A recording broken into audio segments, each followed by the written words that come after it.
MS ধোনির খেলা খুব ভালো লাগে। I am really a big fan of হিম। আমার ক্রিকেটের হাতে খড়ি সব কিছুই আমার আপন ভাই। তো ওনার হাত ধরে আমার পথ চলা। T20 ওয়ার্ল্ড কাপে যখন আমি ছিলাম না, আই ফেল ব্যাড। আমার কাছে মনে হয়েছিল প্রবাবলি আমি টিমে থাকতে পারতাম।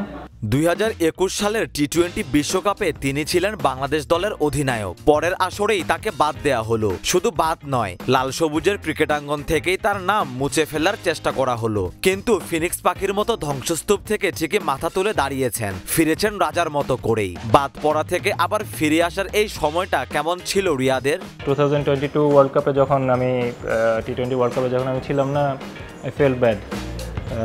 আমার কাছে মনে হয়েছিল প্রবাবলি আমি টিমে থাকতে পারতাম, বাট এনিহাও হয়নি।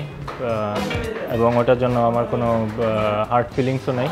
আমি সবসময় আলহামদুলিল্লাহ, আমি সবসময় যেটা বলি যে টিমের জন্য যতটুকু আমি করতে পারি, আমার প্রেজেন্স দিয়ে হোক বা আমার পারফরমেন্স দিয়ে হোক, আমার এক্সপিরিয়েন্স দিয়ে হোক, আমি আমার সর্বোচ্চটাই সবসময় আমি নিংড়ে দিই। 2007 সালে শ্রীলঙ্কার বিপক্ষে ওয়ানডে দিয়ে আন্তর্জাতিক অভিষেক মাহমুদুল্লাহর। 50টি টেস্ট, 232টি ওয়ানডে ও 131টি টি-20 খেলার বিশাল অভিজ্ঞতা তার ঝুলিতে। কিন্তু এই যাত্রা শুরুটা হয়েছিল কিভাবে, কার হাত ধরে, অর্থাৎ ক্রিকেটে কিভাবে এলেন মাহমুদুল্লাহ?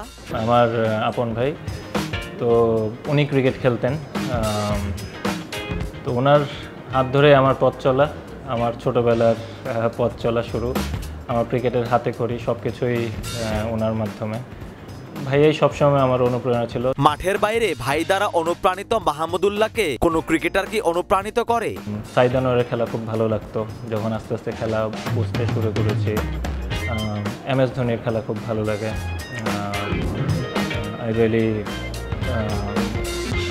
আ big fan of him, to be honest.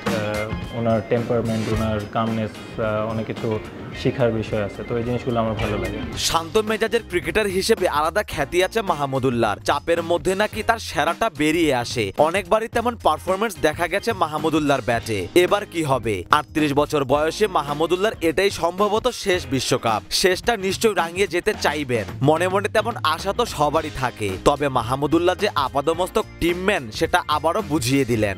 আমি কখনো আমার নাম নিয়ে কখনো চিন্তা করি নাই। ইন্ডিভিজুয়াল গোল নিয়ে আমি খুব একটা চিন্তা করি না। টিমের গোল যদি অ্যাচিভ হয়, ওটাতে অনেক খুশি।